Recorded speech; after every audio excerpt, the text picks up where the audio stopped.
Ladies and gentlemen, welcome back to the other side of the coin and welcome to your latest Chelsea transfer news, Chelsea everything. We've got a lot of news lined up, man. So you better get yourself some popcorn, get some drinks, make yourself nice and relaxed because this is going to be a fantastic video. Like always, the latest transfer news, we've got them lined up. But ladies and gentlemen, we're going to start things off with Caicedo. Caicedo, once again, lovely interview, some fantastic comments coming out. And I think sometimes we need to spend time talking about some of these comments because it really gives an insight into how the players feel and what the vibe is in the camp at the moment, moving into the new season. So look, before we start, ladies and gentlemen, do make sure you have checked out earlier today All You Can Eat Chelsea episode. The latest episode is out where we revealed the latest member of All You Can Eat Chelsea family. Do make sure you give that a watch. It was a banging episode.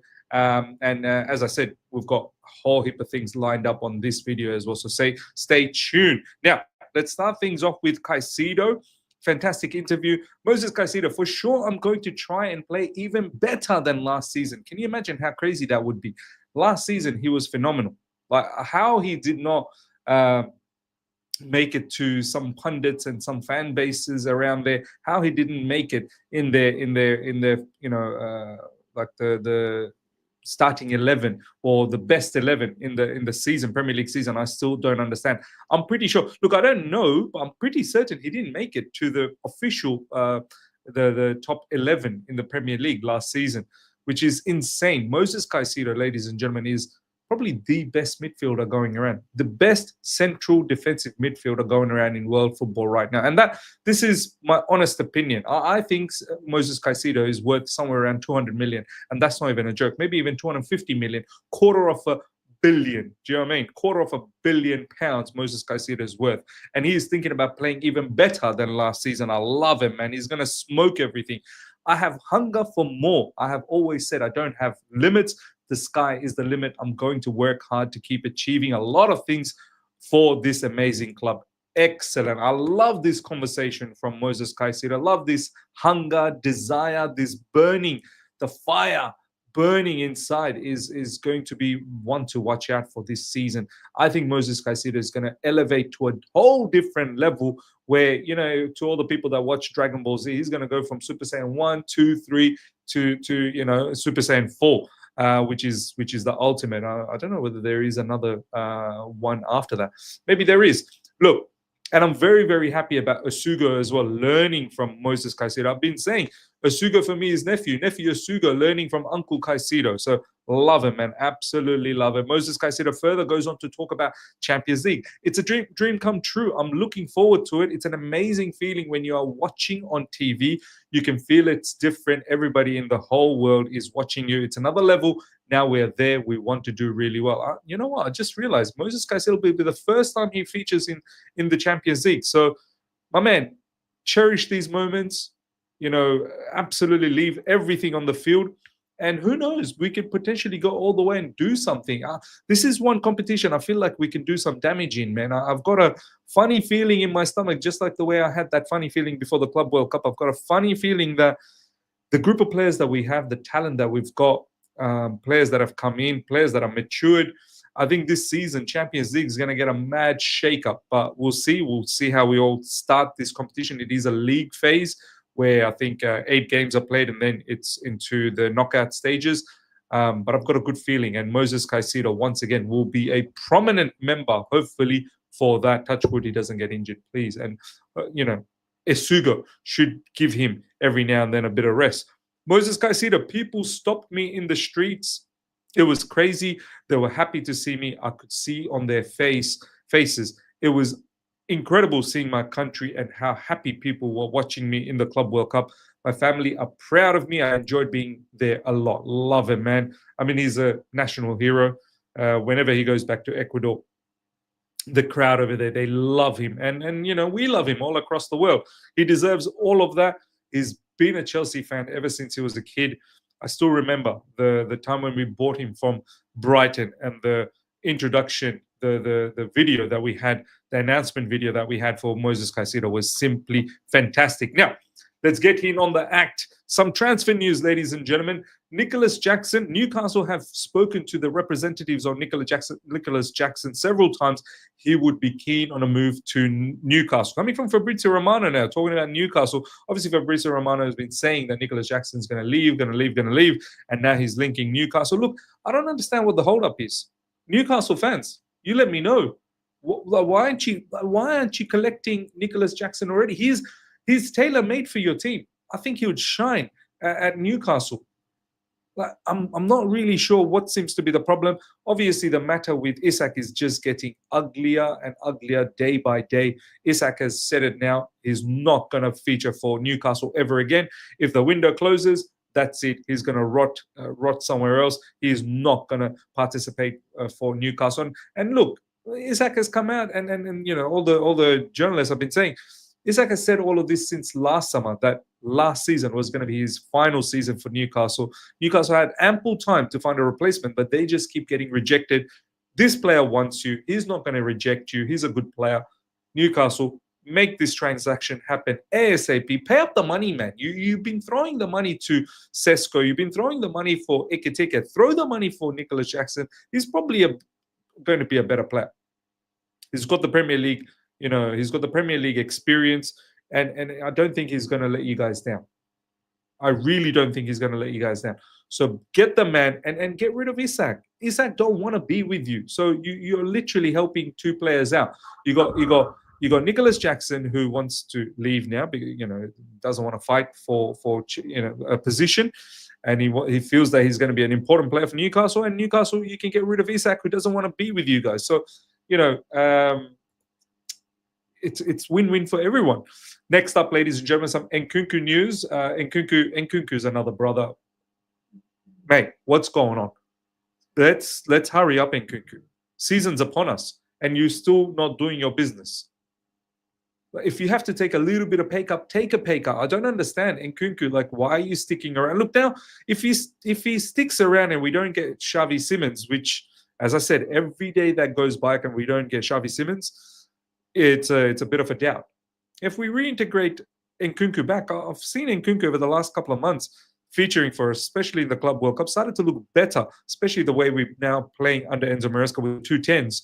Nkunku could definitely do well. So if he is integrated back, no problems, but hurry up.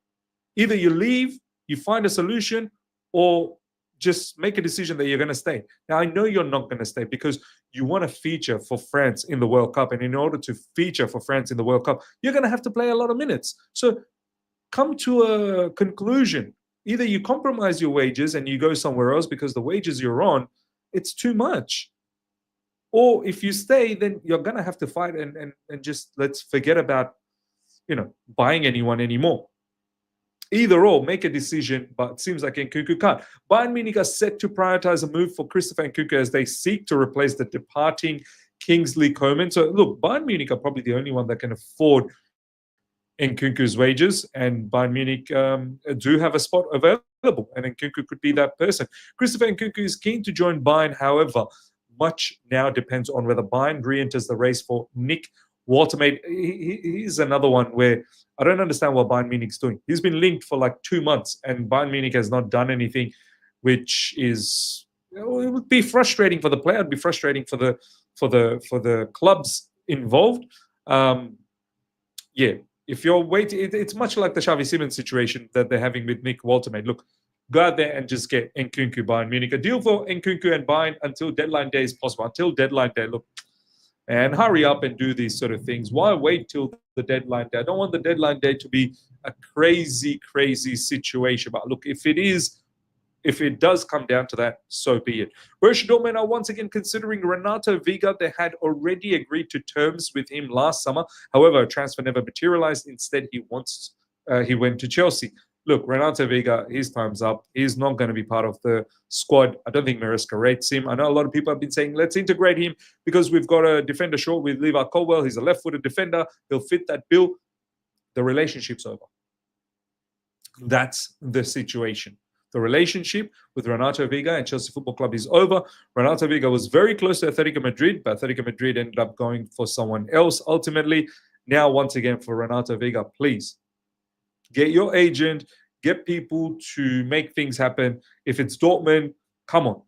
But the problem with Dortmund, these guys never pay up, man. They still haven't been able to do the kind of Chukwuemeka deal.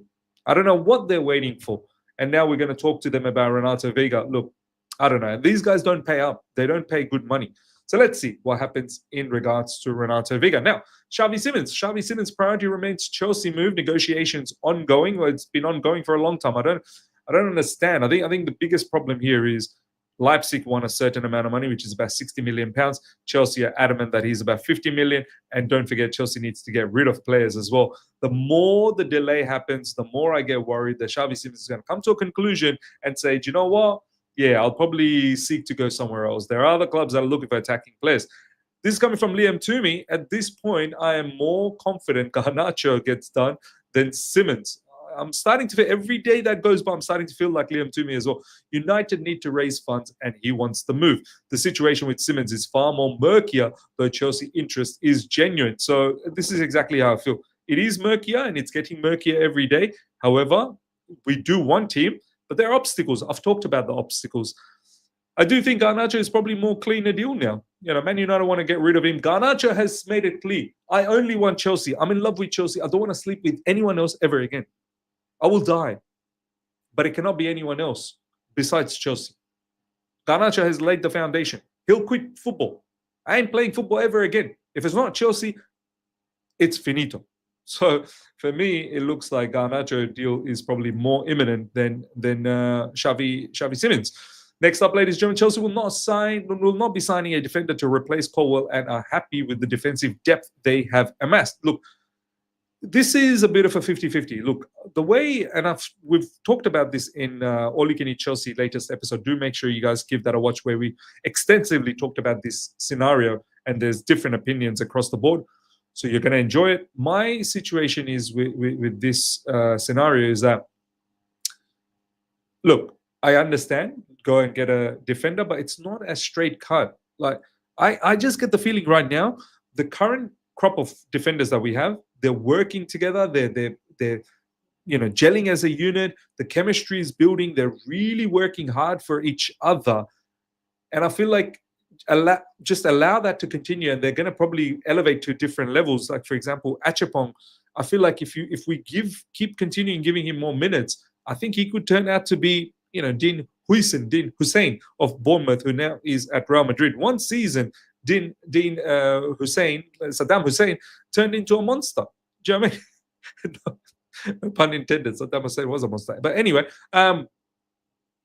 with Achapong as well, we could have similar situation. And we've got Tosin, we've got Chalobah. I feel like all of these players are slowly but surely elevating to a new level, and they're working hard for each other. I don't want to break that just by bringing in someone new. And just by bringing in someone new, it's not guaranteed that it's just going to take us to the next level. It's not always the case.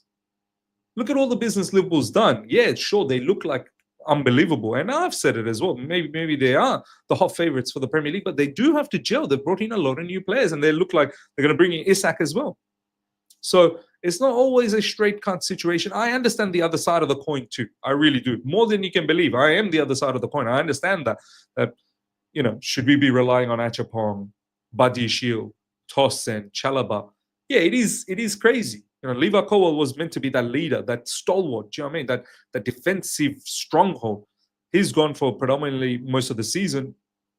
It's probably wise to bring someone in, but is it always wise? So look, I'm happy to maybe see where this goes. If things don't look great, we've always got the January window, but I feel like the defensive unit right now, they're looking solid. They really are looking solid. Now, let's see what other latest news that has popped up since we started recording.